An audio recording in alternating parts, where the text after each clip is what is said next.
இப்படி இருக்கு. பெருமாள் என்னையா மண்டையெல்லாம் ரத்தமா இருக்கு? ரைட்ல இருந்து கீழே விழுந்துட்டேன். ரைட்ல இருந்தா ஒண்ணுக்கு போறேன்ட்டு பாத்ரூம் காத்துறக்கிட்டு மெயின் டோர் திறந்துட்டேன். டபுக்குன்னு தவறி விழுந்துட்டேன். நல்ல வேலை பரங்கி மேல பாறையில விழுந்தேன். இதே தண்ணீர் கிளி விழுந்தா என் நிலைமை என்ன ஆயிருக்கும்? டேய் என்னடா பிளேட்ல இருந்து கீழே விழுந்துட்டு போறான்? கருப்பு என்னையா உனக்கு கழுத்துல ரத்தமா இருக்கு? அட தண்டவாளத்துல தலை வச்சு படுத்திருந்தேன் தம்பி.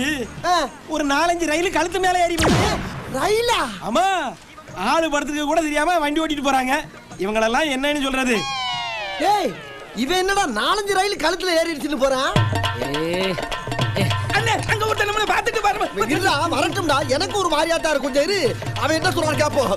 தம்பி என்னண்ணே? ஒண்ணும் இல்லப்பா, நீ போ. ஏதோ கேட்க வந்தீங்க? இல்ல ஒண்ணும் இல்ல. இல்லண்ணே, ஏன் இப்படி சகதியா இருக்குன்னு தானே கேட்க வரீங்க? அது ஒண்ணும் இல்லண்ணே, வேலை பாட்டு அப்படியே ரோட்ல படுத்து தூங்கிட்டேன். ஒரு புல்டோசரும் அப்படியே ஏறி